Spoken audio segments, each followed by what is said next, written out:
নেই। স্নেহার কান্নায় বন্যারও চোখের জলের বন্যা। বান্ধবীকে বুকের সাথে চেপে আছে, যতটা সান্ত্বনা দেয়া যায় আর কি। কিন্তু তাতে কি আর লাভ হবে? না, হবে না। আর যাই হোক, কেউ কারো কষ্টের ভার নিতে পারে না, কিন্তু কষ্টের বোঝা বাড়িয়ে দিতে জানে, জানে কাটা গায়ে নুনের ছিটা দিতে। স্নেহা কাঁদতে কাঁদতে নিস্তেজ হয়ে বিছানায় শুয়ে পড়ল। মাথার উপর পুরনো দিনের সিলিংটার দিকে তাকিয়ে বিড়বিড় করে বলল, আপনি আপনার ভালোবাসা খুঁজে নিতে ব্যর্থ দিলশাদ, ব্যর্থ। আমরিন এম্পায়ারের 14 তলা দিলশাদের কেবিনের সামনে দাঁড়িয়ে আছে স্নেহা ওরফ আকৃতা। স্বচ্ছ কাচের এই কেবিনটিতে একটি সুদর্শন যুবক বসে মনোযোগ দিয়ে কাজ করছে। প্রতিবারের মতো ফিট অ্যান্ড ফাইন অফিস শুটে একজন সুপুরুষ, ক্লিন সেফ মুখমণ্ডলে সিরিয়াসনেস। এই যুবকটিকে দেখে এখনও স্নেহার বুক কাঁপে, তৃষ্ণা পায়, বড্ড ছুঁয়ে দিতে মন চায়, বুকের মাঝে লুকিয়ে ফেলতে ইচ্ছে করে, পরম যত্নে ঠোঁটের ঠোঁট ছুঁয়ে দিতে ইচ্ছে করে। স্নেহা শুকনো ঢুক গেল হাই হিল আর অফিস ড্রেস কোডে, মুখের মাঝে কনফিডেন্স নিয়ে দরজায় নক করলো। ভিতর থেকে ভেসে এলো ঝংকার তোলা কণ্ঠ, কামিং। স্নেহা নিজের শত্রুপক্ষের কেবিনে পা রাখলো, বলল, হাই মিস্টার আমরিন, অকৃতা শেখ। দিলশাদের কলম থেমে গেল। মাথা তুলে নিষ্প্রভ দৃষ্টি মেলে এক দৃষ্টিতে তাকিয়ে রইল। এক পলক তাকাতেই মনে হলো যেন স্নেহা, কিন্তু কোনো রিয়াকশন নেই। কিন্তু স্নেহা মনে শুনে হাসলো। শত্রুর দিকে এক ধাপ এগিয়ে দিলাম। দিলশাদ এবার মুখ খুলল, তরুণ আমাকে বলেছে আপনার কথা মিস আকৃতা, আপনি এখানে আমার পিএ হিসেবে কাজ করবেন। স্নেহা মাথা নাড়ালো। দিলশাদ বসতে ইশারা করলো এবং কাউকে আসতে কল দিল। কিছু মুহূর্তেই একটি ছেলে এসে হাজির। সাফাত, মিস আকৃতা শেখকে কাজ বুঝিয়ে দাও। সাফাত মাথা নাড়িয়ে আকৃতাকে নিয়ে বেরিয়ে গেল। পিছনে আবারও আগের মতো ভাবলেশীনভাবে কাজে ডুবে পড়ল দিলশাদ আমরিন। স্নেহা একবার চাইলো তার দিকে, বলল, আপনার এই এম্পায়ারকে খুব ভালোবাসেন আপনি না? আর এই এম্পায়ার যদি না থাকে? বাঁকা হাসলো স্নেহা। প্রতিশোধের নেশায় সহজ সরল স্নেহা এখন সর্বনাশী। ইট পাথরের শহরের কোলাহল, বড় বড় দালানের উপরে পৌঁছে খুব কম। গাড়ির হর্ন, যানবাহনের তীব্র শব্দ থেকে বাঁচতেই দিলশাদ আমরিন তার এম্পায়ারটির সর্বশেষ তলায় নিজের কেবিনটি করেছে। নীরবার নীরবতার জন্য। গত একটি বছর দিলশাদের জীবন বড্ড অগোছালো, ঝামেলাপূর্ণ ছিল। কাজের মধ্যেই বেঁচে থাকার একমাত্র আশা খুঁজে পেয়েছে যেন। কাজের মাঝেই মনের কোণে দুঃখ কষ্ট ভুলে থাকার বৃথা চেষ্টা। নিজেকে কেমন যেন রোবট বানিয়ে ফেলেছে সে। দিলশাদ কাজের মাঝে স্বচ্ছ কাচের দেয়াল ভেদ করে বাহিরের কেবিনে আকৃতা শেখকে বসে থাকতে দেখে বুকের মাঝে ধক করে উঠল স্নেহা। না, নিহাত শুধু মনের কল্পনা, শুধুই হ্যালোসিনেশন। দিলশাদ গা এলিয়ে দিল চেয়ারে, চোখ জোড়া আজ খুব জ্বলছে, বুকের ভিতরটা পুড়ছে। হয়তো হাতের কাছে বন্দুক থাকলে হৃদয় নামক যন্ত্রটাকে ঝাঁঝরা করে ফেলতো এক্ষুনি। নিজের ভালোবাসা কিভাবে সে চিনতে পারলো না? কিভাবে হারিয়ে যেতে দিল সে? চোখ বুঝলো দিলশাদ। চোখের সামনে ভেসে উঠল ছোট একটি বাচ্চা মেয়ে, টমেটোর মতো লাল গাল আর বড় বড় চোখ, ঠোঁটের মাঝে হাসির খিলখিল। দিলশাদ আমরিন। ছোট থেকে এই যুবক নিজের ভাবান্তর সম্পর্কে কাউকে বুঝতে দেয়নি, না তার সম্পর্কে কেউ কোনো ধারণা করে মিল পেয়েছে। ছোট থেকেই দিলশাদ রকচটা একরোখা মনোভাবের ছিল, যা তার পছন্দ হতো যে কোনো মূল্যেই চাই, সেটি খেলনা হোক আর কোনো রক্তে মাংসে গড়া মানুষ। দিলশাদ ছোট থেকেই ঠান্ডা, গম্ভীর, শীতল প্রকৃতির ছিল। অতটুকু বয়সে ম্যাচিউরিটি ভাব চলে এসেছিল তার মধ্যে। এভাবে ছেলেকে অন্য সব বাচ্চাদের থেকে আলাদা দেখে বিন্দু আর শিশির খুব কষ্ট পেত, ভয় পেত।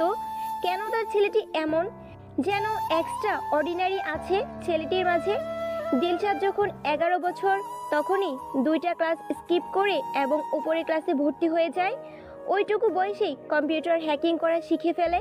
ইনফ্যাক্ট যে কারো ফোন ইজিলি ট্র্যাকিং করতে পারে, এমন আরও অসম্ভব কিছু এইটুকু বয়সেই আয়ত্ত করে ফেলে দিলশাদ। দিলশাদের জীবন এমনি চলছিল। একদিন তার বাবা মা একটি ছোট্ট পরীর সাথে দেখা করালো। ছোট্ট পরী, গোল গাল মুখ, টমেটোর মতো লাল গাল, বড় চোখ আর তার পলক। দিলশাদকে আকর্ষণ করলো। তারপর থেকেই সেই ছোট্ট মেয়েটি তার জীবন হয়ে উঠল। নিজের জীবনে আর কোনো মেয়ের জায়গা ছিল না। দিলশাদ আমরিন এই শীতল বরফ মানুষটি তার ভালোবাসার জন্য সব করতে পারে, আর ওর পরিবার আর ভালোবাসার মাঝে যারা আসে ধ্বংস করতে কোনো দ্বিধাই কাজ করে না। দিলশাদ সেই বাচ্চাকাল থেকে মনের কোণে পোষা মানুষটির জন্য অপেক্ষা করতে করতে বড় হচ্ছিল। একদিন দিলশাদ তার ভার্সিটি থেকে এসে বিছানায় গা এলিয়ে দেয়। ঠিক তখনই টুং করে নোটিফিকেশন বেজে ওঠে। দিলশাদ ফোন নিয়ে আনমনেই চেক করতে লাগলো ফোন। এই একটা নোটিফিকেশন দেখেই দিলশাদের চোখ ছানা বড়া। খুশির এক ফোঁটা ছোঁয়া ছিল চোখে মুখে। সেহের তালুকদার, এটা কি সত্যি তুমি, আমার ছোট পরি? দিলশাদ সেহেরের প্রোফাইল খুলে প্রোফাইল পিকচার জুম করে দেখলো। খুশিতে তার বুক ভরে গেল। হ্যাঁ, এইটাই তো তার ছোট্ট পরি। গলার মাঝে এখনো সেই রকেটটা সেহের সুন্দর গলার আষ্টে পিষ্টে জড়িয়ে। দিলশাদ জলদি জলদি অ্যাকসেপ্ট করলো ফ্রেন্ড রিকোয়েস্ট, কিন্তু ততক্ষণে সেহের অফলাইনে চলে গেছে। দিলশাদ দীর্ঘশ্বাস ছাড়লো। ফেসবুক থেকে বেরিয়ে বিন্দুকে কল করলো। দিলশাদের বুকের ভেতরটা এখন খুশির ডোল বাজছে। মনে হচ্ছিল এক দৌড়ে দেশে ফিরে প্রিয় মানুষটাকে কাছে টেনে নিতে। ফোনের উপাশে রিসিভ করতেই দিলশাদ তার উৎসুক গলায় বলল, আম্মু, তোমার কি মনে আছে আমরা দেশে থাকতে তালুকদার আঙ্কেলের বাসায় গেছিলাম? হ্যাঁ মনে আছে তো, তুই তাদের মেয়ে তোর তাবিজটা দিয়ে এসেছিলি যে। হ্যাঁ, আচ্ছা, ওর নাম কি? বিন্দু কৌতূহল কণ্ঠ বলল। ব্যাপার কি বলতো, হঠাৎ তালুকদারদের বাড়ির মেয়ের উপর এত ইন্টারেস্ট জাগাচ্ছে কেন? দিলশাদ লজ্জায় লাল হয়ে যায় এবং চুপ করে যায়।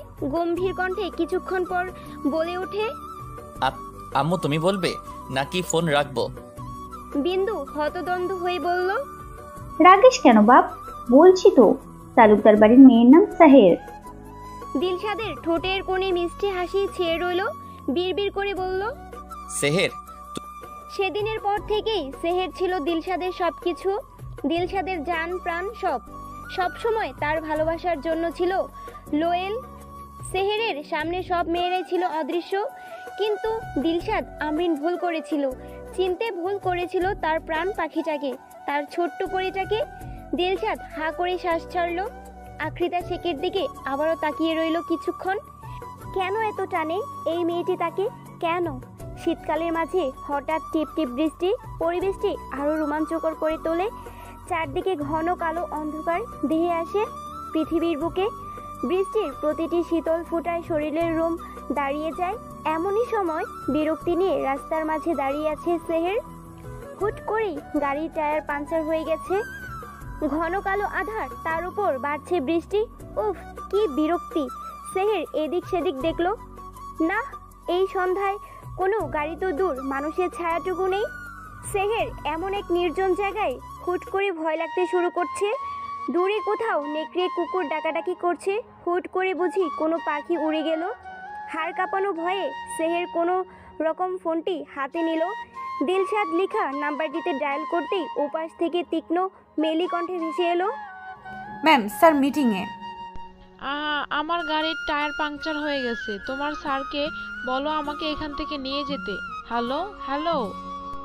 কেটে গেল কলটি। সেহের অজানা ভয়ে এদিক সেদিক চাইলো, গলাটা শুকিয়ে কাঠ।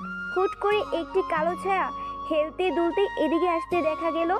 রাস্তার ধারে লাইটের আলোগুলো আরো ভয়ানক করে তুলছে ছায়াটিকে। সেহের ভয়ে গুটিয়ে গেল।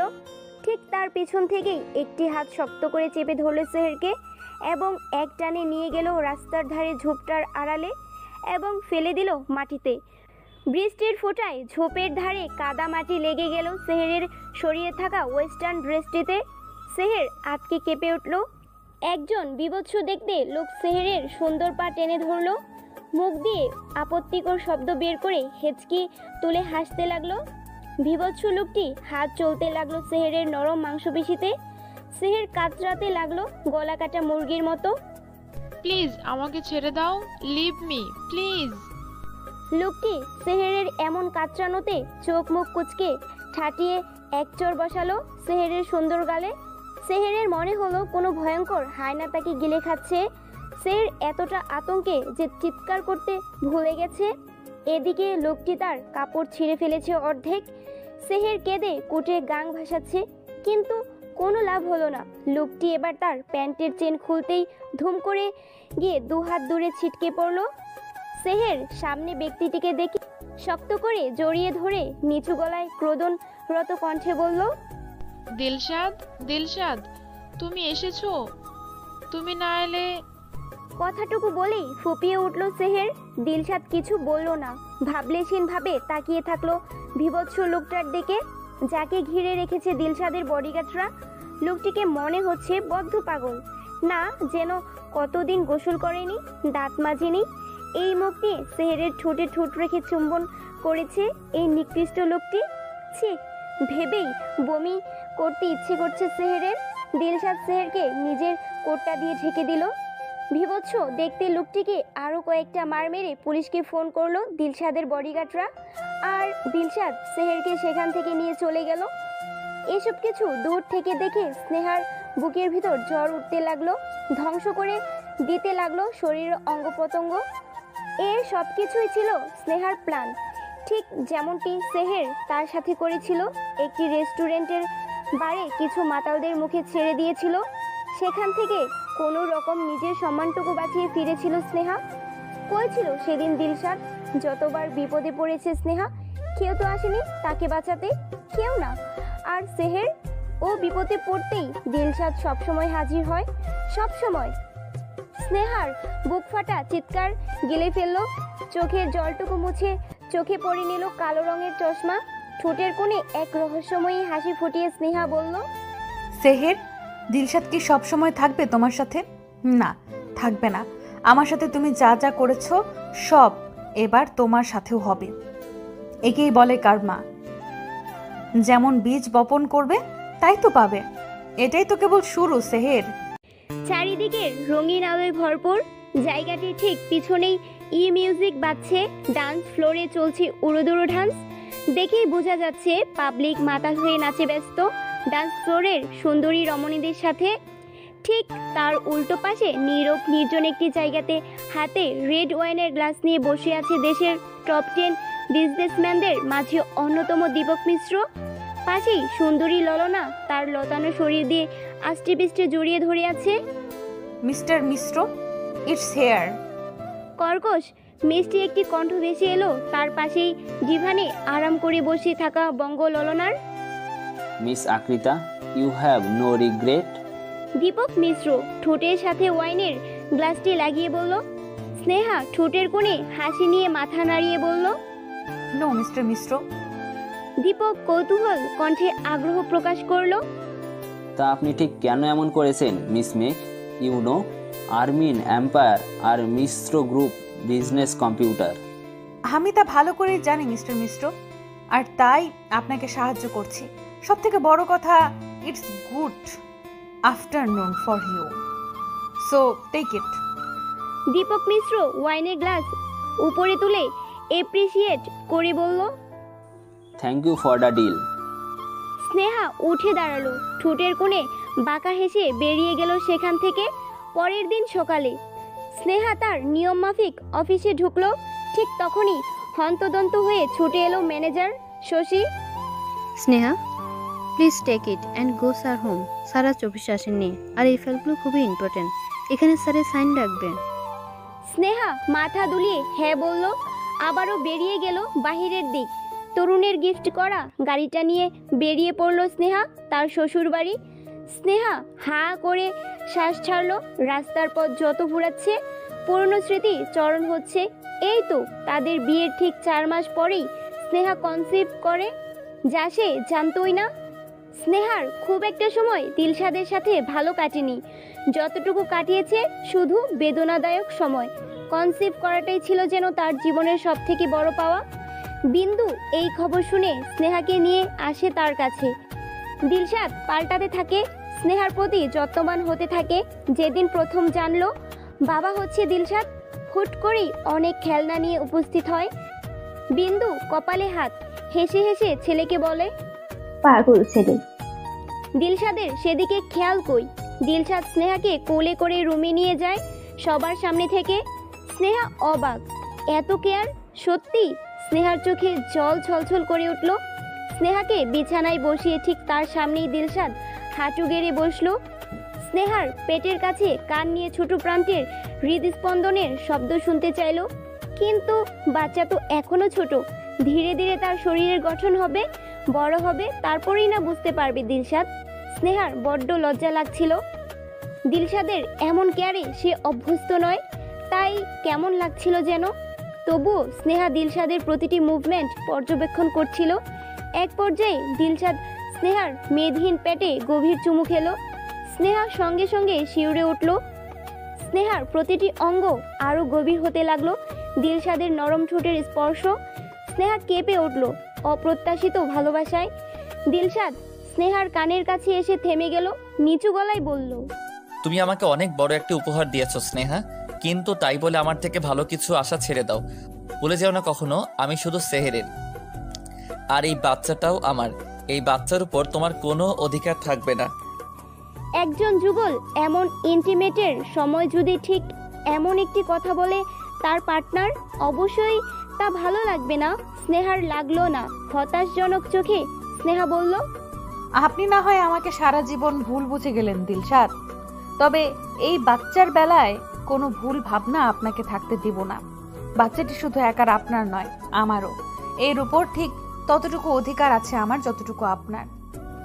দিলশাদ রেগে গেল, চোখ মুখ লাল করে স্নেহার গালে শক্ত করে ধরল, শাসিয়ে বলল, আমার মুখে মুখে তর্ক পছন্দ নয়। বাধ্য থাকো, নয়তো এই বাচ্চা জন্ম হওয়ার পর আর মুখ দেখতে পারবে না। স্নেহা আটকে উঠল। এতটা কঠোর হবেন না। দিলশাদ ঠোঁট বাঁকিয়ে হাসলো। তার এই হাসিতে স্নেহা দমে গেল। মুখ দিয়ে রাবের করার সাহস পেল না। চোখ দিয়ে অজস্র জল পড়তে লাগলো। কিন্তু স্নেহার খুশিতে গ্রহণ লাগবে না। তা কি হয় নাকি? পৃথিবীতে যারা যত সরল নরম, তাদের জন্য শত শত কষ্ট। মারিয়া দূর সম্পর্কের আত্মীয় বিন্দুর বাবা মা এক দুর্ঘটনায় মারা যাওয়ায় ছোট থেকে বিন্দু আর শিশির আদর স্নেহ দিয়ে বড় করেছে, টিভি স্টার বানিয়েছে। লক্ষ লক্ষ মানুষ মারিয়ার ফলোয়ার। সুন্দর দেহ, সুন্দর রূপ নিয়ে তার বড্ড অহংকার। ছোট থেকেই এটি তার দুর্বলতা। দিলশাদ আমরিন, কিন্তু দিলশাদ প্রথমে সেহের, এখন স্নেহাতে আসক্ত।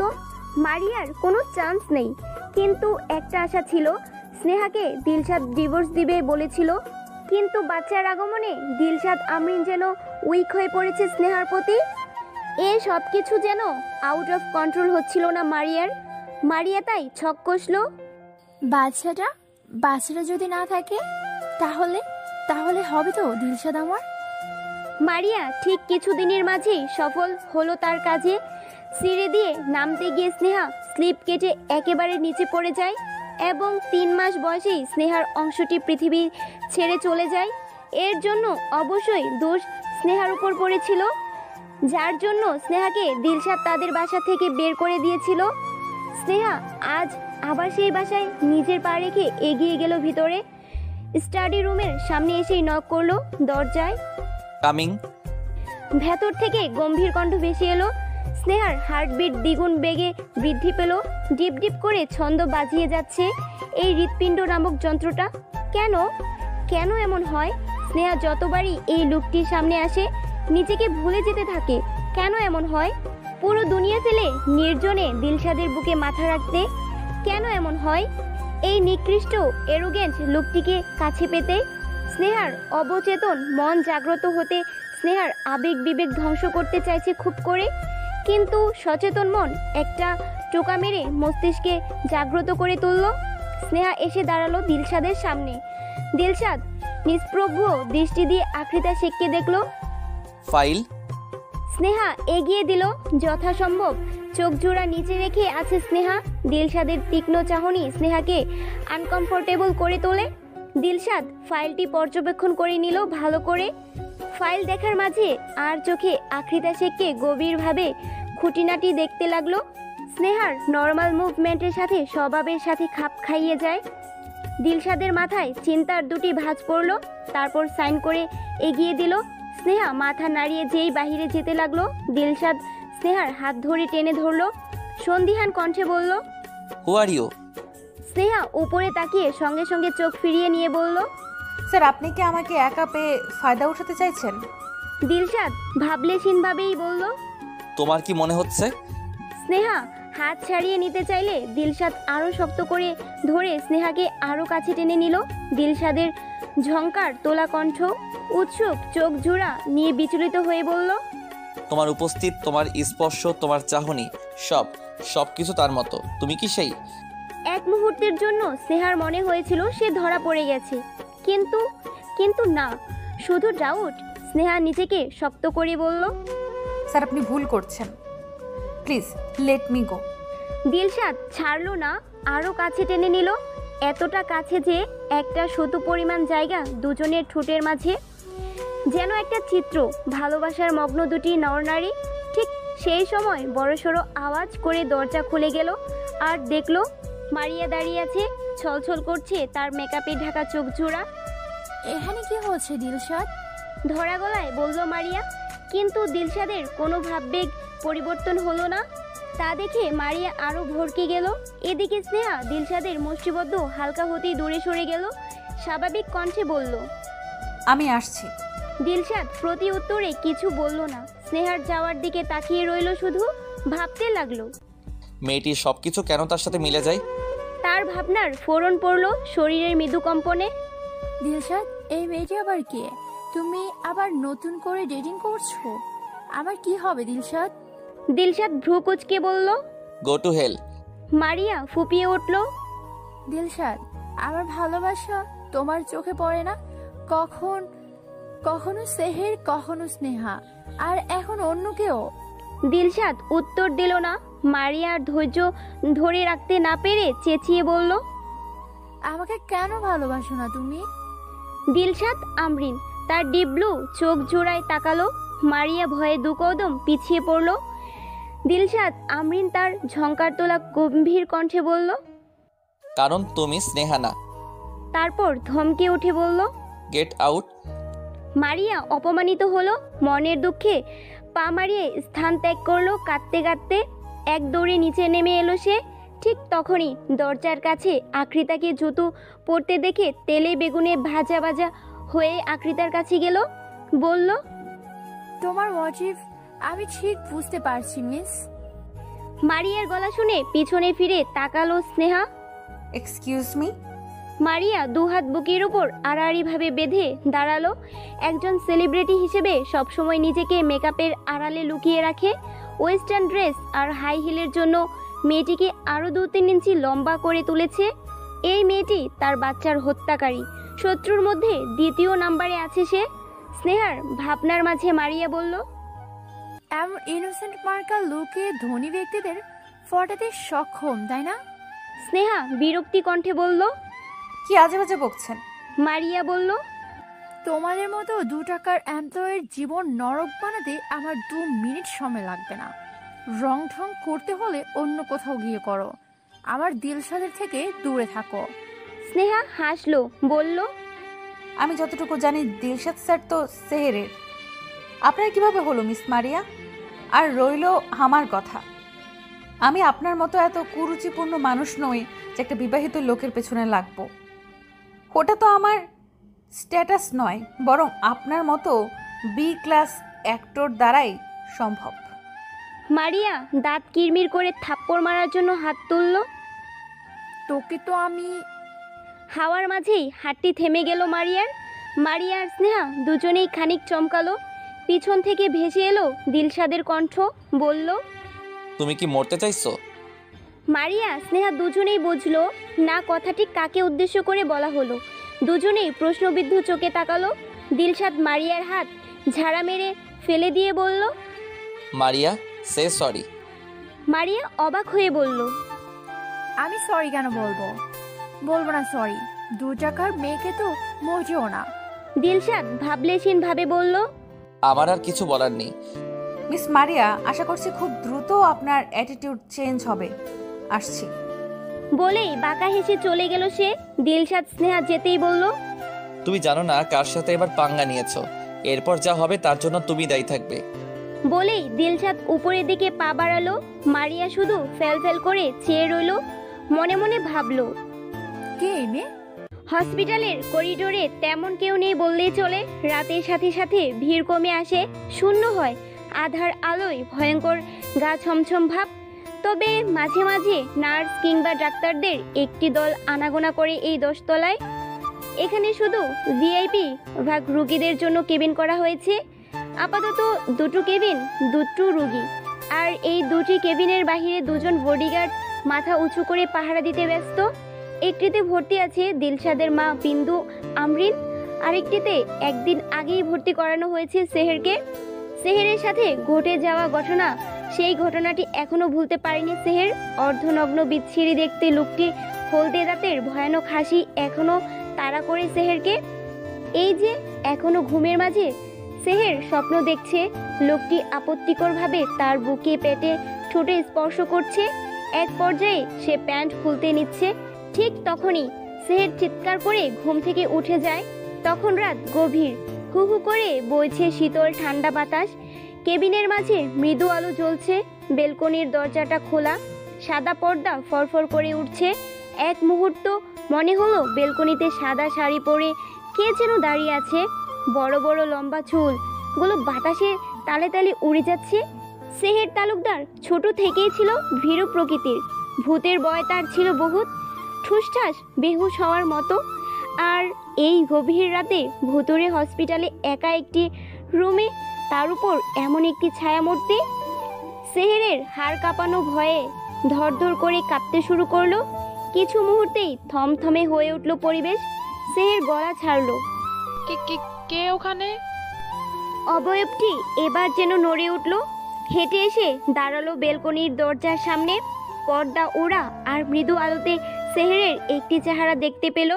চেহারার মাঝে চাকুর দাগ, চাকু দিয়ে চামড়া উঠিয়ে ফেলেছে যেন কেউ। সেহের ভয়ে গুটিয়ে শুটিয়ে গেল। কে কে কে- কে তুমি? ঘর কাঁপালো একটি আওয়াজ ভেসে এলো তখন। দিদিভাই, তোমার ছোট বোনকে ভুলে গেলে? সেহের ভয়ে এবার চিৎকার করে উঠল। মা মা মা- মা ভূত। স্নেহা হেসে বলল, দিদিভাই, আমি ভূত না, আমি তোমার বোন স্নেহা। না না, স্নেহা মরে গেছে, মরে গেছে। হ্যাঁ দিদিভাই, তুই তো আমাকে মেরেছ। এই দেখো, আমার সুন্দর চেহারাও তুমি নষ্ট করে দিছো। কেন দিদিভাই? সেহের বলল, আমি আমি আমি কিছু করিনি কিছু। প্লিজ চলে যাও, প্লিজ। আমার একা ভালো লাগে না দিদিভাই, তুমি চলো আমার সাথে। এসো এসো দিদিভাই। বলেই হাত দুটি মিলে কাছে যেতে লাগলো স্নেহা। সেহের আর সইতে না পেরে ঘেমে নিয়ে একাকার হয়ে চোখ উল্টে জ্ঞান হারিয়ে ফেললো। তারপরে স্নেহা তার মুখোশ খুলে ফেললো। হেসে হেসে বলল, আমার চেহারা তো তুমিই নষ্ট করেছিলে, আর এই চেহারা দেখে এখন এত ভয়। ঠিক সেই মুহূর্তেই কতগুলো পায়ের শব্দ ভেসে আসছে। স্নেহা সঙ্গে সঙ্গে চলে গেল অন্য সাইড দিয়ে। স্নেহা যেতেই উপস্থিত হলো কয়েকজন। একজন বলল, স্যার, ম্যাম হঠাৎ চিৎকার করে উঠছে আবার। দিলশাদ মাথা নাড়ালো।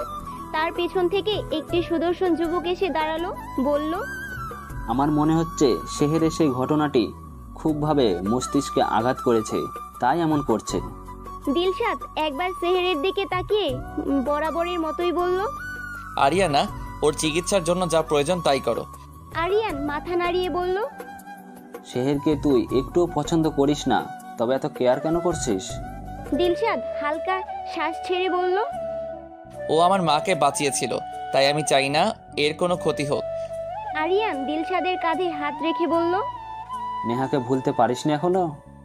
দিলশাদ শূন্য দৃষ্টিতে তাকিয়ে রইল, কোনো উত্তর দিল না। রাজা রানী সিরিয়ালের শুট চলছে। একটা 16 বছর বয়সে হারিয়ে যাওয়া রানীর লিড রোলের ক্যারেক্টার নিজেকে ফুটিয়ে তুলেছে মারিয়া। মেয়েটি সত্যি অনেক সুন্দর, ঠিক তেমনি সুন্দর তার অভিনয়। বোঝাই যায় না সে কখন অভিনয় আর কখন বাস্তবে কাজ করে চলে। আশেপাশে অনেক মানুষ ভিড় করে আছে। মারিয়ার ফ্যান ফলোয়ারের অভাব নেই। স্টুডিওতে প্রতিদিন ভিড় করে মিডিয়া। মারিয়া শুট শেষ করে এসে বসতেই ডিরেক্টর হুড়মুড় করে এসে দাঁড়ালো। ডিরেক্টরের চোখে মুখে ভয়, কপাল জুড়ে ঘাম। এসেই বলল, সরি মিস মারিয়া, আপনি আর এই সিরিয়ালে থাকছেন না। মারিয়া এমন একটি কথা শুনে আকাশ থেকে পড়ল যেন। কিছু দূর থাকা রিপোর্টারও এমন একটি সংবাদ লুফে নিল। এদিকে মারিয়া চোখ মুখ শুকিয়ে গেল। ফিকে হেসে বলল, স্যার, এসব কি বলছেন? মজা করছেন বুঝি? আম সরি মিস, আপনি আসতে পারেন। মারিয়া চোখের কোণে জল টলমল করে উঠল। স্যার এমন করবেন না। আমার এই রোল হারিয়ে গেলে আমার যে কোনো জায়গায় কাজ পেতে সমস্যা হবে। আমি এ বিষয়ে কিছু করতে পারছি না, সরি। তবে হ্যাঁ, তুমি খুব বড় সড়ো কারোর সাথে হয়তো শত্রুতা করে বসেছো, যার জন্যই তোমার এই সিরিয়ালে জায়গা নেই।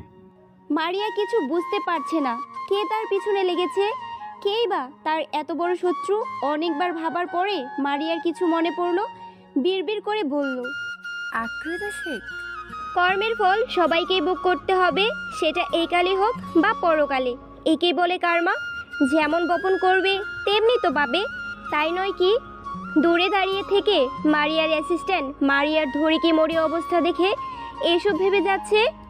আজ এই নিয়ে 10 বারের মতো মারিয়াকে মানা করে দিল ডিরেক্টর। গত এক সপ্তাহে মারিয়ার অবস্থা রাস্তার কুকুরদের মতো হয়ে গেছে। এলোমেলো চুল আর কুচকানো কাপড়ে লো ক্লাসের মনে হচ্ছে। মারিয়া ডিরেক্টরের এবার পা চেপে ধরে বসলো। স্যার প্লিজ, স্যার এমনটা করবেন না, এমনটি করবেন না স্যার। আমার কেরিয়ার এখানেই শেষ হয়ে যাবে তাহলে। ডিরেক্টরের মাথায় চুল নেই, যতটুকু আছে পেকে গেছে। লোকটির ইয়া বড় পেট, চোখ দুটো ভয়ানক লাল, একদম কোনো হিংস্র পশুর মতো। ঠিক তেমন যেন এক্ষুনি গিলে ফেলবে মারিয়াকে। মারিয়ার বুকে মোচড় দিয়ে উঠল। এমন তো নয় অভিনয়ের জগতে কারোর সাথে বিছানায় যায়নি, তবে এই লোকটি বেশিই কুৎসিত। মারিয়ার ভাবার মাঝেই লোকটি ডিরেক্টর বলল, এই অভিনয় ছাড়ো, তোমার দ্বারা এসব আর হবে না। তারপর খানিকটা ঝুঁকে এলো সে, মারিয়ার কাঁধে হাত রেখে ফিসফিস করে বলল, তার থেকে বরং আমার রক্ষিত হয়ে থাকো। যখন ডাকবো, যেখানে ডাকবো চলে এসো। আমাকে তুমি খুশি করো আর আমিও তোমাকে খুশি করব। টাকা পয়সার অভাব থাকবে না। এই বলেই লোকটি আরাম করে চেহারে হেলে বসে পড়ল। মারিয়ার চোখে পানি চলে এলো রাগে দুঃখে। মারিয়া অভিনয়ের জগতে পদার্পণ হয় দিলশাদের মাধ্যমে। সেই দিলশাদের কাছে সাহায্য চেয়েও মারিয়া পায়নি। বিন্দুকে ইমোশনাল ব্ল্যাকমেল করেও কোনো কাজ হয়নি। তাহলে কি তার কেরিয়ার এখানেই শেষ? মারিয়ার চোখের জল মুছে সুপ্তপর্ণে শ্বাস লুকিয়ে ফেলল। চোখের সামনে সব রাস্তায় যে বন্ধ।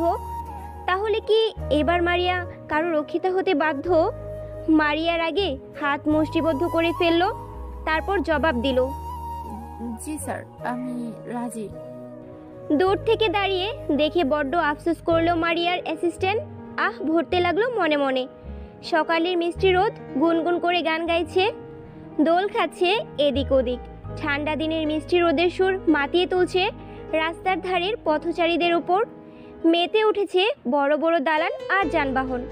গাড়ি দুলছে গতির সাথে, দুলছে গাড়ির ভিতরে থাকা দুটি নরনারী। বাহিরের প্রকৃতির অপরূপ সাজসজ্জা দেখতে ব্যস্ত একজন, তো আরেকজন ব্যস্ত ফোনের অপর প্রান্তে মানুষটির সাথে কথোপকথন। স্নেহা আজ বসে আছে দিলশাদের পাশেই। লোকটির শরীরে ব্র্যান্ডের পারফিউম সুবাস গাড়ির ভেতরে মাতিয়ে তুলেছে। স্নেহা কটাক্ষ চোখে তাকালো দিলশাদের দিকে। তীক্ষ্ণ বুদ্ধিদীপ্ত দুটি গাঢ় নীল রঙের চোখ, টিকালো নাক আর পাতলা ঠোঁট, চওড়া বুক, লম্বা এতটুকু যে দীর্ঘকায় শরীরে স্নেহা হারিয়ে যাবে। স্নেহা মনে মনে ভাবলো, এতটা সুদর্শন না হলেও পারতেন দিলশাদ। স্নেহার ভাবনার মাঝেই দিলশাদ সশব্দে আঘাত করে বসলো গাড়ির জানালার কাছে। স্নেহা শিউরে উঠল, স্নেহা ধরপড় করে উঠল বুক। ভয় ভয় তাকালো দিলশাদের দিকে। লোকটি রাগে ফেটে যাচ্ছে, হাত থেকে পড়ছে টপ টপ লাল রক্ত। চলতি গাড়ির ভিতরে বাহিরে কাচের ছড়াছড়ি। ড্রাইভার সঙ্গে সঙ্গে ব্রেক কষেছিল। এদিকে দিলশাদের হঠাৎ রিয়েকশনে কেন জানি স্নেহার বুকের ভিতর তীব্র ব্যথা অনুভব করলো। যদিও সে জানতো এমন কিছুই হবার কথা, তবে রক্তাক্ত অবস্থায় দিলশাদকে দেখতে চায়নি সে। স্নেহার বিচলিত হয়ে দিলশাদকে বলল, মিস্টার আমরিন, এ কি করলেন? রক্ত পড়ছে তো। বলেই স্নেহা হাত ধরতে গেল। দিলশাদ থামিয়ে দেয় এবং ঠান্ডা গলায় বলে, আমি ঠিক আছি মিস শেখ, চাচা গাড়ি ইউটার্ন নিয়েন। ড্রাইভারের উদ্দেশ্যে কথাটুকু বলেই দিলশাদ বাহিরে তাকালো। ফোনটি আবার বাম হাতে নিয়ে আবারও কাউকে ফোন দিল। ওপাশ থেকে কেউ ফোন তুলতেই দিলশাদ শক্ত কণ্ঠে বলল, ফাহাদ খোঁজে লাগাও, আমাদের প্রেজেন্টেশনকে মিস মিশ্র গ্রুপের কাছে কিভাবে পৌঁছেছে? 100 কোটি টাকার ডিল এভাবে হাতছাড়া কিভাবে হলো? এই ডিল আমাদের কোম্পানির জন্য কতটা গুরুত্বপূর্ণ জানোই তো। ওপাশ থেকে কি বলল শোনা গেল না। দিলশাদ ফোন রেখে দিল। রাগে গজরাতে লাগলো শুধু। স্নেহা ডিল হাত ছাড়া হওয়াতে মনে মনে খুশি হলেও চুপসে গেল বয়ে, অজানা ভয়ে। দিলশাদের কাছে এত জলদি ধরা পড়তে চায় না সে। আগে বদলা নিতে চায়, বদলা। কিন্তু তাই বলে দিলশাদকে রক্তাক্ত করে প্রতিশোধ নিতে চায় না। এতে যে নিজেরই মনে রক্তক্ষরণ হচ্ছে। স্নেহা বলল, মিস্টার আমরিন, আপনার হাত থেকে অনেক রক্ত বের হচ্ছে, হসপিটালে যেতে হবে। ড্রাইভার চাচা, আপনি সামনেই কোনো হসপিটালে নিয়ে যান। দিলশাদ বলল, তার প্রয়োজন নেই মিস শেখ, আমি ঠিক আছি। অফিসে গিয়ে ফার্স্ট এড করিয়ে নিব, ডোন্ট ওয়ারি। স্নেহার রাগ লাগলো, বলল, আশ্চর্য লোক তো আপনি। দেখছেন এখনো হাতে কাজ লেগে আছে। হসপিটালে কি ড্রেসিং না করালে ইনফেকশন হতে পারে। এত হেলামি ঠিক না, আগে হসপিটালে চলুন। মিস্টার শেখ, আমি ঠিক আছি, আপনি অযথাই। কথাটুকু শেষ করতে পারলো না দিলশাদ। স্নেহা এক ধমক মেরে বলল, চুপ থাকুন তো, সব সময় বেশি বোঝেন কেন? কি ভাবেন নিজেকে? হ্যাঁ, 21 শতকের ভাঙাচোরা রোবট যে হাজার বাড়ি দিলেও প্যাচ প্যাচ শব্দ করেও কাজ করবে? একদম কথা বলবেন না, খবরদার, না হয় খুব খারাপ হয়ে যাবে বলে দিলাম। দিলশাদ আকৃতা শেখের হঠাৎ ধমকে ভেবাচেকা খেয়ে গেল। কোনো অজানা কারণে চুপ করে গেল, কিছু বলল না। শুধু এক দৃষ্টিতে চোখ দুটি ঘুরঘুর করতে লাগলো স্নেহার মুখের আদরখানাতে। স্নেহা সেদিকে পাত্তা দিল না, কঠোর কণ্ঠে বলল, রুমাল আছে? দিলশাদ বাচ্চাদের মতো মাথা নাড়ালো হ্যাঁ বোধক, বলল, আছে। স্নেহা হাত বাড়িয়ে বলল, তো দিন। দিলশাদ বলল, বের করতে হবে যে। স্নেহা হতাশার শ্বাস ছেড়ে বলল, তো কার অপেক্ষা করছেন, জলদি বের করুন। দিলশাদের মাথায় দুষ্টুমি খেলছে তখন। সে এক হাত দিয়ে অন্য হাত ধরে আছে। সে হাত উঠিয়ে অসহায়ের মুখ করলো। কিভাবে বের করি?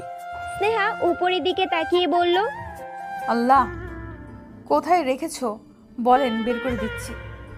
দিলশাদ ডান পাশের পকেটে ইশারা করলো। স্নেহা কোনো কিছু না ভেবেই দিলশাদের দিকে ঝুঁকে পড়লো।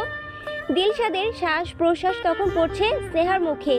স্নেহার পূর্ব পরিচিত একটা অনুভূতি শরীরের মাঝে দোলা দিয়ে গেল। এদিকে স্নেহা কাছে আসতেই দিলশাদের বুকের ভিতর বুডুম বুডুম শব্দ হতে শুরু করেছে। দিলশাদের নাকে এসে লাগছে পরিচিত মানুষের সেই সুবাস। দিলশাদ তাকিয়ে রইল স্নেহার দিকে। স্নেহার এই মুহূর্তে মনে হচ্ছে তার গলা শুকিয়ে গেছে। সাত দরিয়ার পানি এক ঢুকে পান করলেও কি এই পিপাসা মিটবে? স্নেহা চোখ বুঝে নিজেকে ইচ্ছে মতো ধমকালো। তারপর হাতে পকেট থেকে রুমাল বের করে নিয়ে সরে এলো।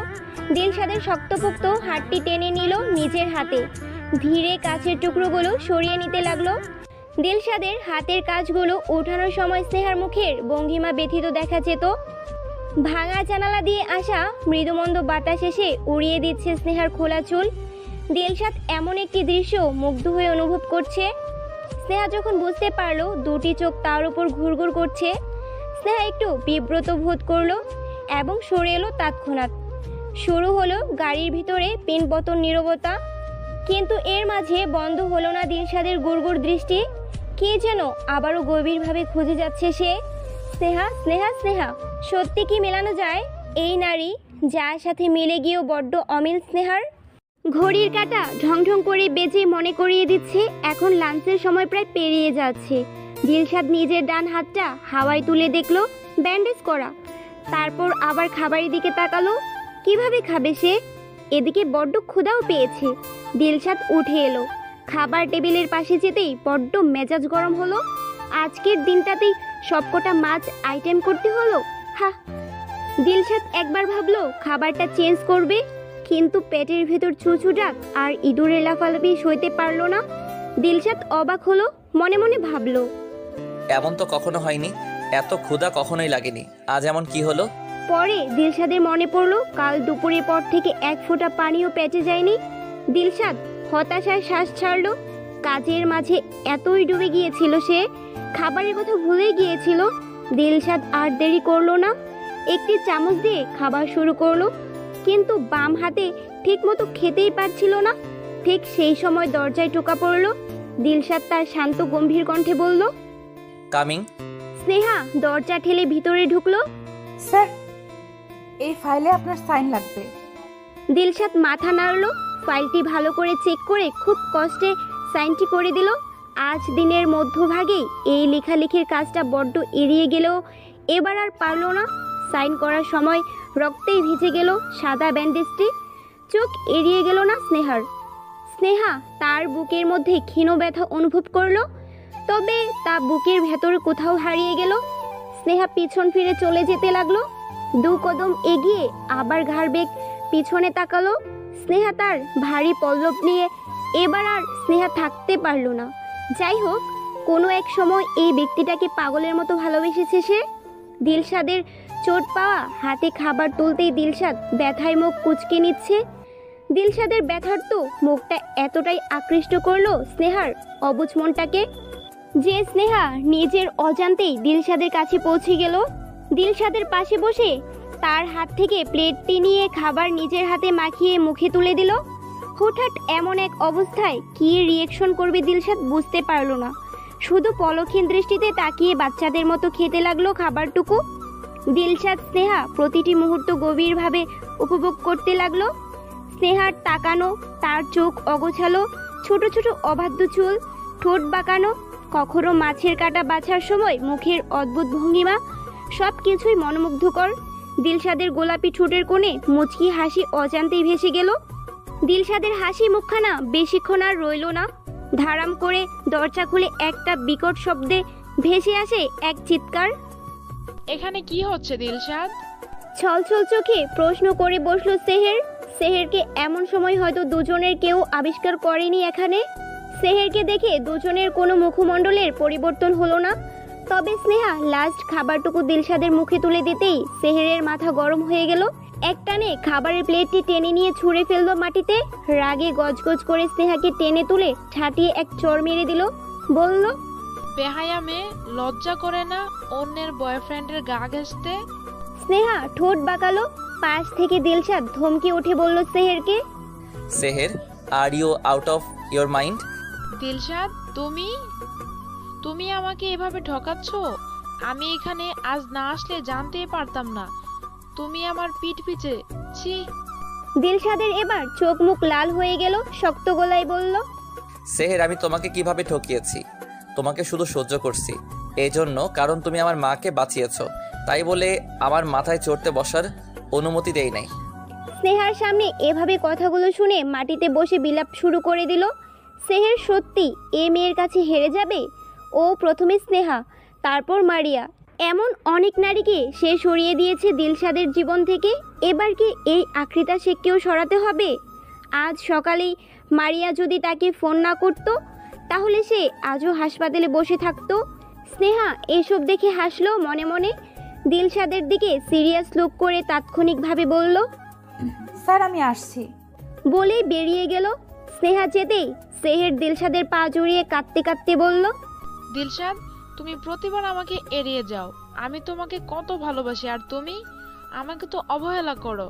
আমি সত্যি তোমাকে ভালোবাসি, প্লিজ আমাকে ছেড়ে যেও না। দিলশাদ তার পা ঝাঁটা মেরে সেহেরকে সরিয়ে দিল এবং যেতে যেতে বলল, আমার মনে ছোট থেকেই সেই একজনের বসবাস, আর সে হচ্ছে স্নেহা। সে ছিল, সে আছে এবং থাকবে। দরজা খুলে আবার বন্ধ হলো। সেহের নিজের হার এভাবে হবে মেনে নিতে পারছে না। তবে সে লড়বে, লাস্ট পর্যন্ত লড়াই করবে। দিলশাদ তার ছিল, থাকবে। অন্যদিকে স্নেহা গাড়ির ভেতর বসে আছে, হাতের ফোনটি ঘুরিয়ে ফিরিয়ে যাচ্ছে একটি ফোনের অপেক্ষায়। কিছুক্ষণ পর ফোনটি বেজে উঠল। ফোনটি তুলতেই উপাস থেকে কিছু বলতেই স্নেহা বলল, ধন্যবাদ আপনাকে স্যার। বলেই ফোনটি কেটে গাড়ি থেকে বেরিয়ে হসপিটালের ভিতরে ঢুকে পড়ে স্নেহা। বিশাল বড় একটি কেবিন। হসপিটালের মধ্যে খুব সুন্দর করে ঘরের মতো সাজিয়ে রাখা হয়েছে বিন্দুর কেবিনটি। স্নেহা বিন্দুর পাশে বসলো। নিথর দেহটি পড়ে আছে হসপিটালের সাদা চাদর জড়িয়ে। স্নেহার বুকে মোচড় দিয়ে উঠল। বিন্দু সবসময় স্নেহাকে তার মেয়ের মতো দেখেছে, আদর করেছে, কখনো পর ভাবেনি। এমনকি স্নেহাকে দিলশাদ বাসা থেকে বের করে দেওয়ার পর বিন্দু দেখা করতে গেছে কয়েকবার স্নেহার সাথে। স্নেহা তখন অভিমানে কথা বলেনি, অথচ এই বিন্দু তাকে বাঁচাতে গিয়ে আজ প্যারালাইজড। স্নেহা বিন্দুর মাথায় হাত বুলিয়ে বলল, মা আমাকে চিনতে পেরেছেন? আমি আপনার স্নেহ। মা, আপনি সেদিন না থাকলে আজ হয়তো আমি পৃথিবীতে থাকতাম না। কিন্তু কি অদ্ভুত, তাই না মা? যেই ব্যক্তি আপনার আর আমার অস্তিত্ব বদলে দিল, সে ঠিকই আছে আর আমরা গন্তব্যহীন। স্নেহা কিছুক্ষণ চোখের জল ফেললো, বিন্দুকে আবারও ভালো করে দেখে স্থান ত্যাগ করলো। যে কোনো মুহূর্তে দিলশাদের গার্ড চলে আসতে পারে এই ভেবে সে দ্রুত চলে গেল, কিন্তু পিছনে আর ফিরল না। হয়তো ফিরলে দেখতে পেত বিন্দুর চোখের কোণ থেকেও জল গড়িয়ে পড়ছে। কয়েকটা দিন কেটে গেল, শীত পেরিয়ে বসন্ত চলে এলো। নীল আকাশের রঙিন ঘুড়ি বাতাসে উড়ে, আর কুকিলের সুর শুনে আগমন জানালো দুহাত ভরে। তেমনি এক বিকেল হেলতে দুলতে হসপিটাল থেকে বেরিয়ে এলো সেহের। কিছু একটা নিয়ে সে গভীর চিন্তায় মগ্ন। তখনই একটি কালো রঙের গাড়ি এসে থামলো সেহেরের সামনে। সেহের কিছু বুঝে ওঠার আগেই কিছু লোক এসে জোর করে তুলে নিল গাড়িতে। সেহের চিৎকার করবে তার আগেই মুখের সামনে কাপড় চেপে ধরে জ্ঞান হারালো সে। যখন জ্ঞান ফিরল, নিজেকে এক অপরিচিত জায়গায় আবিষ্কার করলো সে। অন্ধকার একটি রুম, চারদিকে ভ্যাপসা গন্ধ। বমি চলে এলো সেহেরের। ঠিক সে সময় সেহের খেয়াল করলো পর্দার আড়ালে কোনো ছায়ামূর্তি। সেহের ভয়ে কুঁকড়ে গেল, গলার শব্দ কোথাও হারিয়ে যেতে লাগলো। স্নেহা, স্নেহা, এটা তুমি? প্লিজ আমাকে মেরো না, আমাকে যেতে দাও। ছায়ামূর্তিটির কোনো পরিবর্তন হলো না, সে শুধু স্নেহার দিকে তাকিয়ে রইল। সেহের কাকুতি মিনতি করতে লাগলো, কিন্তু নিজের জায়গা থেকে নড়তে পারলো না। শিকলে বাঁধা তার পা। এবার স্নেহা বলল, সেহের, তোমার মনে আছে এইভাবেই একটি রুমে আমাকে বন্দি করে রেখেছিলে? এখন তোমার পালা। বলেই স্নেহা দরজা লাগিয়ে চলে গেল। বিড়বিড় করে বলল, সেহের, সময় তোমাকে এবার সব ফিরিয়ে দিবে। আজ 3 দিন ধরে পেটে কিছু পড়েনি সেহেরের। পরনের কাপড়টিও ময়লা আর ছেঁড়া। সেহের ধীরে ধীরে নিজেকে নাড়তে চাইল, ব্যর্থ হলো। পানির পিপাসায় বুকটা চৌচির খাখামাট। আকৃতা শেখ সেই 3 দিন আগে যে তাকে বন্ধ করে গেল, আর খবর নেই। আর আর ওই আকৃতা শেখ কি সত্যি স্নেহা, নাকি কোনো ভ্রম, নাকি কোনো নতুন রহস্য? সেহের আর ভাবতে পারল না। কোনো রকমে উঠে গিয়ে 3 দিন আগের পুরনো রুটির টুকরো কুড়িয়ে নিল। পিঁপড়ে আর ময়লা লাগা রুটিটি পাগলের মতো গিলল, কিন্তু গলায় খাবার আটকে গেল। এদিক ওদিক পানি না পেয়ে গলা কাটা মুরগির মতো ধরফরাতে লাগলো। ঠিক তার কিছুক্ষণ পরেই বমি করে সব ভাসিয়ে নেতিয়ে পড়ল। নিজের এই বেহাল মায়া দেখে নিজেরই মায়া হলো সেহেরের। চোখ দিয়ে অঝরে জল গড়িয়ে পড়তে লাগলো। গলা ফাটিয়ে চিৎকার করে কাঁদতে ইচ্ছে করলেও ব্যর্থ সে। আকৃতা শেখ মেয়েটিকে তার চিবিয়ে খেতে ইচ্ছে করছে।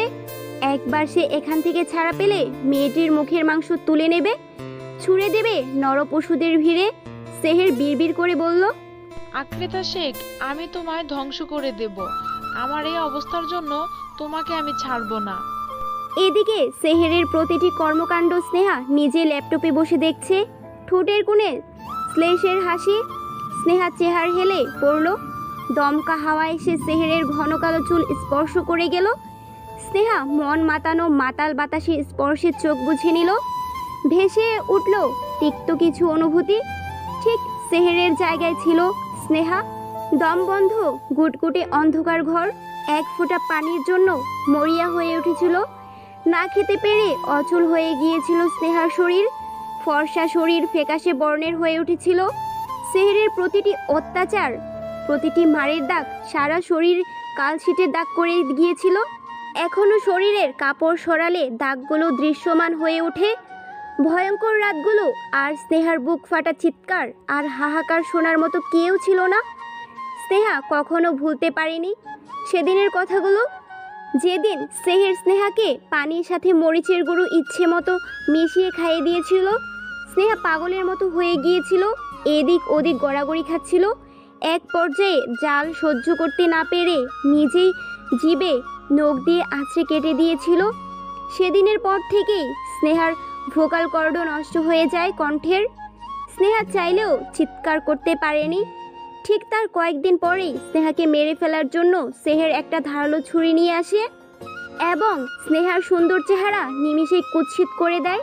সেদিন স্নেহা নিজের জোরে ধাক্কা দিয়ে পালিয়ে গিয়েছিল, মুক্ত করেছিল নিজেকে, পেয়েছিল এক নতুন চেহারা, নতুন আইডেন্টি। স্নেহা দীর্ঘশ্বাস ছাড়লো। পুরনো স্মৃতিগুলো যদি ভোলা যেত তাহলে তাহলে সে ভুলেই যেত।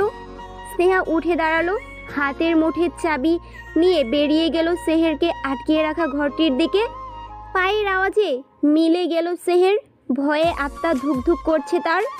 দরজাটি খুলতেই হাঁটুতে ভর দিয়ে বসে থাকা ঝুঁকিয়ে হাউমাউ করে কাঁদতে লাগলো সেহের। একটু একটু পানি দাও, একটু একটু খাবার দাও। স্নেহার কাছে মনে হলো কোনো ভিখারি ভিক্ষা চাইছে। সেহেরকে অবশ্য কোনো ভিখারি থেকে কম মনে হচ্ছে না। স্নেহা বলল, সব দেব, তুমি যা যা করেছো আমার সাথে স্বীকার করো, আমি তোমাকে ছেড়ে দেব। সেহেরের মুখ চুপসে গেল। কিভাবে সে সব সত্যি বলে দিবে? কিভাবে? একবার যদি দিলশাদ এসব জেনে ফেলে তাহলে তাহলে সেহেরকে মেরে ফেলবে সে। এখন এই অবস্থা থেকে আরো কঠিন অবস্থা করে দেবে। সেহের শুকনো ঢুক গিলল। স্নেহা সেহেরকে ভাবতে দেখে বলল, আই থিঙ্ক তোমার এই অবস্থা তুমি খুব এনজয় করছো।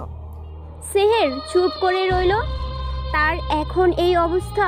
অন্যদিকে নদী, অন্যদিকে কুমির। সেহের ঢুকরে উঠল, বলতে লাগলো, প্লিজ আমাকে যেতে দাও, আমি কিচ্ছু করিনি, আমি কিছু জানি না। স্নেহা বাঁকা হাসলো, কর্কশ কণ্ঠে বলল, কুকুরের লেজ সত্যিই কখনো সোজা হয় না, ঠিক তেমনি তুমি এখন এনজয় করো সেলফ। বলেই স্নেহা বেরিয়ে গেল। এভাবে আরো 2-3 দিন কেটে গেল। সেহেরকে খুঁজে না পেয়ে তালুকদার বংশের মাথা নষ্ট। একমাত্র মেয়ে আজ 4 দিন যাবৎ নিখোঁজ। পুলিশ নিজেও কিছু করছে না। না পেরে তারা দিলশাদের কাছে আসে। দিলশাদ সব শুনে ভাবলেশিনের মতো বলে ওঠে, আন্টি আঙ্কেল চিন্তা কেন করছেন? এইটা তো সেহেরের অভ্যাস, তাই নয় কি? এইভাবে হঠাৎ গুম হয়ে ফিরে আসা তার অভ্যাস। আপনাদের তো এসব কিছুতে অভ্যস্ত হয়ে যাওয়ার কথা। বাসায় যান, যার সাথে গেছে মন ভরে গেলে ঠিক আবার ফিরে আসবে। দিলশাদের এমন কথা লজ্জিত হলেও তারা বেহায়ের মতো সাহায্য চাইতে থাকলো। দিলশাদ বাবা, আগের বারের সাথে এবারে অনেক বড় তফাৎ, একটু একটু খোঁজ লাগাও বাবা, আমার একটা মাত্র মেয়ে। ঠিক আছে, দেখছি। তালুকদার পরিবার চলে যেতে দিলশাদ ফোন করলো কাউকে, বলল, সেহের কোথায়, খবর নাও। ওপাশ থেকে কি বলল শোনা গেল না। দিলশাদ ফোন কেটে দিল। বরাবরের মতো পকেটে হাত গুজে জানালার পাশে গিয়ে দাঁড়ালো। 15 তলা ভবনটির উপর কোনো রকম শব্দ পৌঁছাতে পারে না, শুধু দেখায় ছোট ছোট ঘরবাড়ি, যানবাহন। দেখা যায় দূরের আকাশের নীড়ে ফেরা পাখি। দিলশাদ দীর্ঘশ্বাস ছাড়লো। মনে পড়ল সেই দিনটির কথা। স্নেহাকে দিলশাদের বাসা থেকে বের করে দেওয়ার কিছুদিন পর দিলশাদ একটি রেস্টুরেন্টে পা রেখে মিটিংয়ের জন্য। চারিদিকে টিম সোনালির আলোয় ঝকমক করছে। বাহারি মানুষদের মন মতো করে তোলা একটি অসাধারণ জায়গা। দিলশাদ একটি টেবিলে বসে অপেক্ষা করেছিল তার ক্লায়েন্টের জন্য। বিরক্তিতে তার চোখ মুখ কপাল কুঁচকে, চোখ ঘুরিয়ে চারপাশটা দেখতেই চোখে পড়ল পরিচিত একটি মুখ। দিলশাদ নামটি উচ্চারণ করলো। স্নেহা। দূর থেকেই দেখতে লাগলো দিলশাদ স্নেহাকে। ওয়েটারের ড্রেস পরে কিছু লোককে ড্রিঙ্ক সার্ভ করছে। স্নেহার পরনে টি শার্টটি বড় গলা দিয়ে বেরিয়ে আসছে আকর্ষণীয় অংশবিশেষ। এটা দেখেই দিলশাদের মাথায় যেন রক্ত উঠে গেল। বড় বড় পা ফেলে টেনে নিয়ে গেল একটি রুমের ভিতর, চেপে ধরলো দেয়ালের সাথে, দাঁতে দাঁত চেপে বলল, বেশরম মেয়ে, লাস্ট পর্যন্ত প্রস্টিটিউটের খাতায় নাম লিখেছো? স্নেহা তার বড় বড় চোখ জোড়া আরো বড় বড় করে ফেললো সামনে মানুষটিকে দেখে। কিছু বুঝবার আগেই তার গা জ্বালানো কথা শুনে রাগে চোখের কোণে জল টলমল করে উঠল। লোকটি তাকে এত ঘৃণা করে, এতটাই, দিলশাদের বুকের উপর হাত দিয়ে ধাক্কা দিয়ে দূরে সরিয়ে দেওয়ার চেষ্টা করে বলল, আমি যা ইচ্ছা তাই করব, তাতে আপনার কি? আপনার সাথে আমার কোনো সম্পর্ক নেই। দিলশাদের রাগ ধেয়ে ধেয়ে করে বেড়ে চলছে। স্নেহার কোমরে শক্ত করে চেপে ধরে থুতনিতে হাত রাখলো, চোখে চোখ রেখে বলল, ইউ আর মাই ওমেন, বলে যেও না আমাদের ডিভোর্স হয়নি। স্নেহা সঙ্গে সঙ্গে প্রতিবাদ করে বলল, ভুলে তো আপনি গিয়েছেন মিস্টার আমরিন, খাতা কলমে না হোক, আলাদা আপনি নিজেই করে দিয়েছেন আমাদের সম্পর্কটাকে। যেদিন বের করে দিয়েছিলেন আমায়। ডিভোর্সের খুব তাড়া, তাই না তোমার? হ্যাঁ, খুব তাড়া। মুক্তি চাই আমি আপনার থেকে। দিলশাদ ঠোঁট বাঁকিয়ে হাসলো, কানের কাছে মুখ নিয়ে ফিস ফিস করে বলল। ডিভোর্স দিব তোমার স্বপ্ন। স্নেহা হু হু করে কেঁদে উঠে দিলশাদের রুমটি থেকে বেরিয়ে যায়। স্নেহা নিজের কান্নার দমক সামলাতে বাহিরে আসতেই ম্যানেজার হুড়মুড় করে এসে বলল, মিস নেহা, আপনি আর এখানে চাকরি করতে পারবেন না, ওপর থেকে অর্ডার এসেছে। স্নেহা চোখ মুছে হাসি মুখে বেরিয়ে আসে সেখান থেকে। এই কাজটুকু সে অনেক কষ্টে জোগাড় করেছিল, তাও গেল। দিলশাদের বাসা থেকে বের হওয়ার পর তালুকদার বাড়িতে ঠাঁই আর মেলেনি স্নেহার, তাই নিজের পথ নিজেই খুঁজে চলেছিল।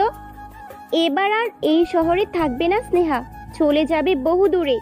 এইসব ভেবেই রাতের আধারে মিলিয়ে যেতে লাগলো স্নেহার ছায়ামূর্তি। এদিকে দূর থেকে গাড়ির সাথে হেলে নিকোটিনের ধোঁয়া ছাড়িয়ে স্নেহা চলার পানে তাকিয়ে আছে। এই ছায়ামূর্তিটিকে সে ঘৃণা করে, তবুও কেন মনের কোণে মানুষটির জন্য কষ্ট হয়? কেন ছুটে আসে দিলশাদ এই মানুষটির পিছনে? কেন হাজার কষ্ট দিয়েও নিজের মনের কোণে ক্ষত অনুভব করে? দিলশাদ আকাশের দিকে তাকিয়ে ধোঁয়া ছাড়লো নিকোটিনের। আকাশে আজ এক চিলতে চাঁদ উঠেছে, অথচ চাঁদের মাঝে আজ নেই কোনো আলো, নেই কোনো প্রাণ, নেই কোনো ছন্দ। ঠিক দিলশাদের বুকের ভেতরটার মতো। দিলশাদ সপ্তপর্ণে শ্বাসটুকু লুকিয়ে নিল। গাড়িতে ওঠার জন্য এগিয়ে যেতেই দিলশাদের চোখ পড়ল এক কপত কপতির উপর, যারা একে অপরকে আষ্টে পিষ্টে জড়িয়ে চুম্বন করছে। দিলশাদের হঠাৎ করে মেয়েটির মুখ দেখে চমকে গেল। কয়েক সেকেন্ড থমকে গেল তার হার্টবিট। বুকের ভিতর খুশির এক ঝলক উকি দিলেও পর মুহূর্তে মিলে গেল মেয়েটির পাশে লোকটিকে দেখে। দিলশাদের পায়ের রক্ত যেন মাথায় উঠে গেল। দিলশাদ এগিয়ে গেল, থমথমে কণ্ঠে, হাড় কাঁপানো কণ্ঠে ডাকলো, সেহের। সেহের তার নতুন বয়ফ্রেন্ডের সাথে ডেটে এসেছিল আজ। দিলশাদকে দেখে আতঙ্কিত হলো। তার বয়ফ্রেন্ডের জ্যাকেট শক্ত করে মুঠ করে চেপে ধরলো, ভয়ে ভয়ে বলল, দিলশাদ। দিলশাদ ঠান্ডা কণ্ঠে বলল, আমাকে কেন ঠকালে? সেহের দিলশাদ লাল লাল নিষ্প্রভ চাহনি দেখে কাঁপতে লাগলো, বলল, আমি এত বড় নাটক কেন করলে?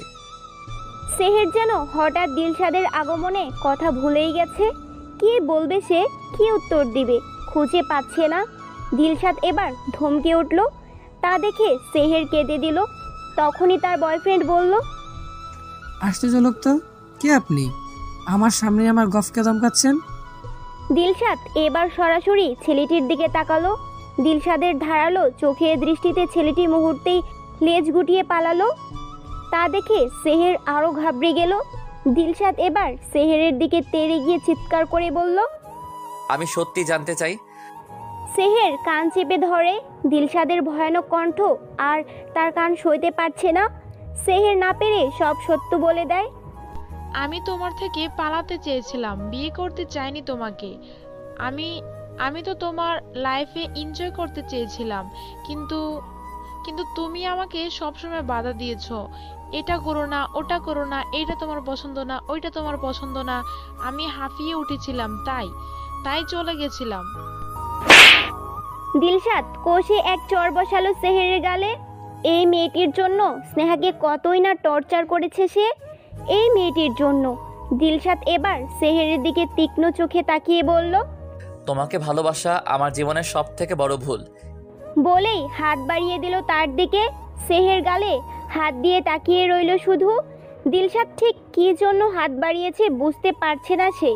কিন্তু যখনই দিলশাদ সেহেরের গলায় থাকা দিলশাদের নামের তাবিজটির লকেটটির দিকে হাত বাড়ায়, সেহের দূরে সরে গিয়ে বলে, এটা কি করছো? এটা আমার লকেট। এইটা আমার লকেট। সেহের লকেটটি আরো শক্ত করে ধরে বলল, না, এটা তোমার না, এটা তো স্নেহার। দিলশাদ এই একটি বাক্য শুনে যেন দম আটকে এলো। পুরো দুনিয়া উল্টে যেতে লাগলো তার।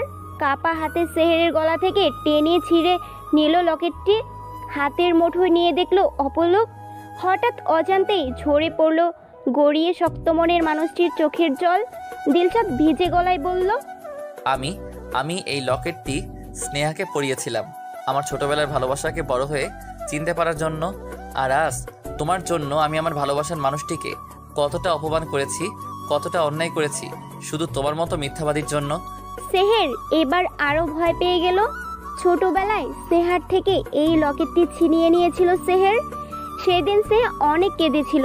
আজ বুঝতে পারছে সেহের কেন এই লকেটটি এত গুরুত্বপূর্ণ ছিল স্নেহার কাছে।